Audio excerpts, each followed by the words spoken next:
Fala, palmeirense! Bem-vindo ao canal Diego Iwato Marada. Prazer ter você aqui de volta. Por favor, se inscreva no canal, deixe seu like, compartilhe, ative o sininho, comente, avise para os amigos. Estamos chegando aí em 11 mil inscritos. Nossa próxima meta é 15 mil. Não sei que data ainda, porque com data FIFA entra um monte de coisa no caminho.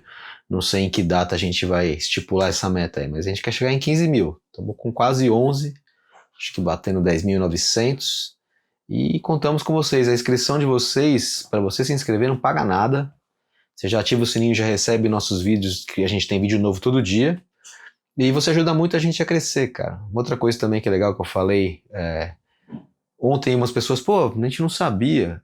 O tempo que vocês permanecem no vídeo, quanto mais tempo vocês assistem, é também melhor pra gente na classificação do YouTube. O YouTube leva a gente mais a sério quanto mais tempo vocês ficam dentro do vídeo, né? Deixa eu colocar essa cadeira pra cá, tá? Agora sim. Então, pô, assista sempre até o final, pô, sempre tem informação até o fim, beleza? Vamos falar de Palmeiras, eu tô com essa camisa aqui, ó. Aliás, outra coisa que perguntam é, pô, o que que é Marada? Marada é porque meu nome é Diego Maradona, tenho esse nome por causa do Maradona, meu pai, um fã de futebol, viu o molequinho jogando lá no Mundial de Junho de 79 e falou, esse cara vai ser craque, vou dar esse nome pro meu filho. E era o Diego Maradona. Eu nasci em 80 e já nasci com esse nome. E na minha geração éramos poucos Diegos, né? Não tinha muito na minha classe, acho que teve. Na primeira quarta série teve um, depois no meio de escola teve um outro só, sempre poucos Diegos, né? Mas depois pra frente, como Maradona estourou de 86 pra frente, tem muito mais Diego. E eu tô com essa camisa aqui, não é por causa do Maradona, embora essa aqui seja a clássica dele da Copa de 86. Isso que eu comprei lá na Argentina em 2004, quando eu fui pra lá a primeira vez.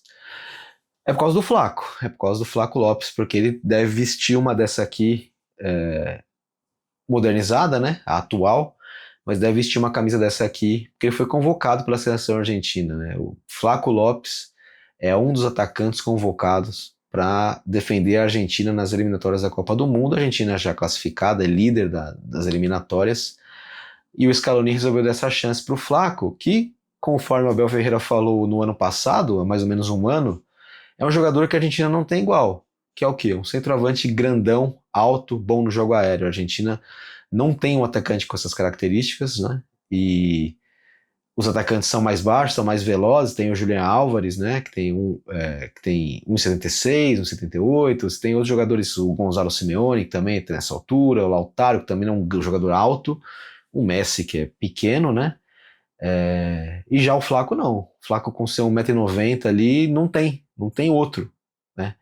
Então o Scaloni resolveu realmente cumprir a profecia do Abel e colocar para jogar um cara que pode ter aí um diferencial para a Argentina, né? E, pô, o Flaco chega na seleção num ano que é um ano, é o melhor ano dele no Palmeiras, né? Mas que não era para ser, né? Se parasse para pensar, porque vamos lá voltar à trajetória do Flaco, né? O Flaco, ele foi contratado dentro de uma filosofia da qual o Palmeiras abriu mão nesse ano, né? A filosofia na qual o Flaco foi inserido é jogadores jovens com potencial de mercado e potencial de retorno técnico, né? O Palmeiras pagou 10 milhões de dólares por Lanús, que é um clube deste tamanhozinho na Argentina. Embora tenha feito final de Libertadores até, é um clube muito pequeno. É um clube, sei lá, um Paulista de Jundiaí com anabolizantes, assim, tipo, é um clube que realmente tem muita tradição, tem torcida, mas não é um clube grande em termos, assim, de conquistas numerosas, né? Acho que o Paulista não é um bom exemplo, porque o Paulista ganhou a Copa do Brasil, né? E ganhou muitas Copas Paulistas. Acho que tem que ser um clube menor que o Paulista, talvez. Ou talvez o Paulista seja um bom exemplo, é uma cidade próxima, região metropolitana ali, mas que não é um clube que está sempre lá em cima nas cabeças. Basta pensar que o Paulista está, né, ali hoje na série, brigando nos playoffs da série C do Paulista, que é a A3, né? Então, realmente não dá para dizer que o Paulista tá, né, numa grande forma no momento, embora seja em crescimento. E o Palmeiras deu essa grana pro Lanús para trazer esse cara, que era um cara que era visto na Argentina como um cara de potencial na época, né? E o Palmeiras meteu 10 milhões de dólares na mesa pro Lanús e trouxe o Flaco.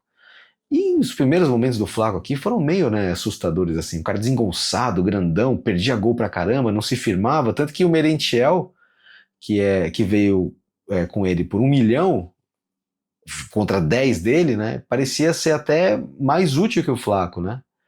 Mas quando chegou o final do ano, o Palmeiras teve que se desfazer de alguém, né, e para o Endrick entrar, tudo, e o Merentiel foi embora. As características dele eram parecidas com a do Rony na época, né? E tinha o Endrick para subir ainda, enfim, acabou que o Merentiel foi, o Flaco ficou.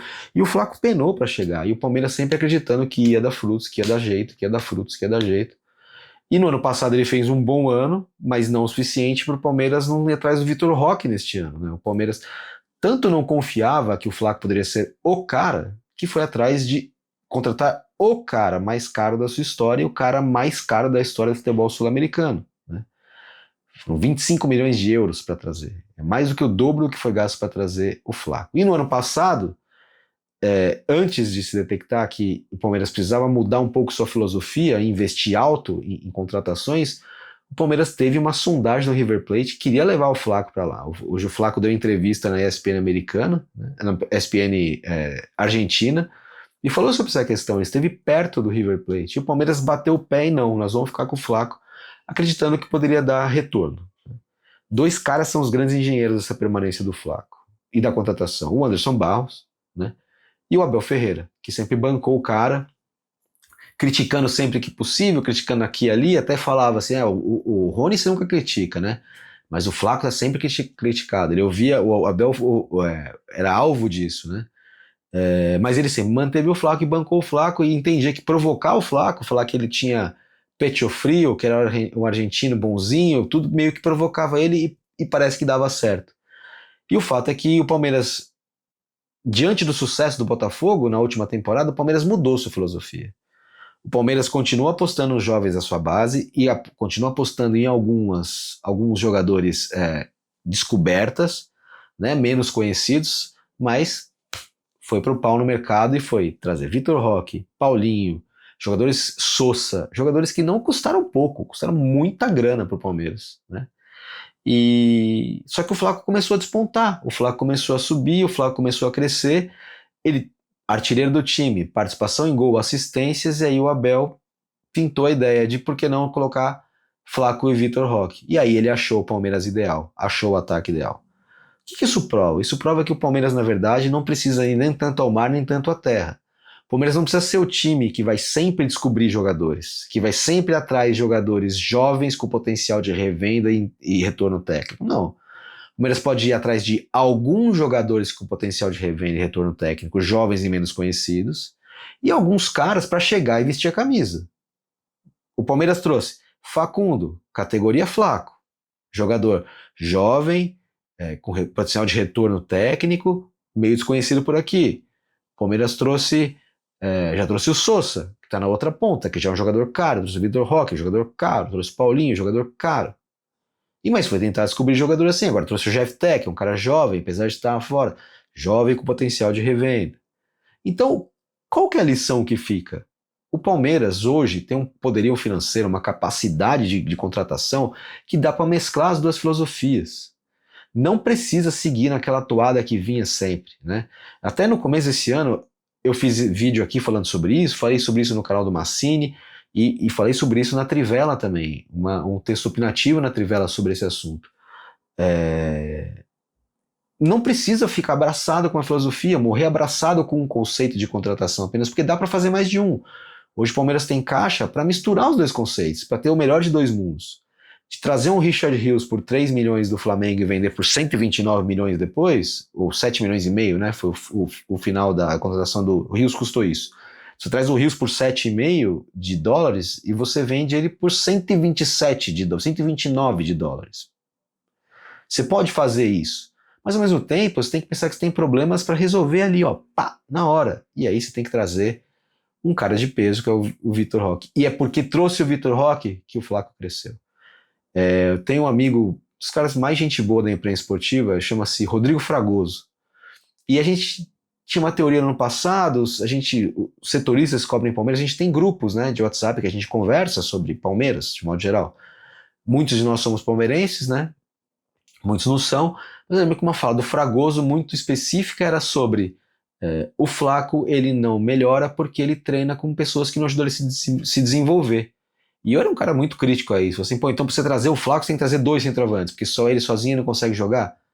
Mas era verdade. No momento em que trouxe o Vitor Roque, ele não só se desenvolveu, como encaixou. E a verdade é essa. O Palmeiras hoje pode trazer tanto o Flaco e o Facundo, quanto o Sousa, o Paulinho e o Vitor Roque, porque hoje tem uma base sólida e tem uma base financeira para pagar isso. Obrigado para você que chegou até o final desse vídeo. Eu pedi para você se inscrever no canal, curtir, compartilhar, deixar seu like.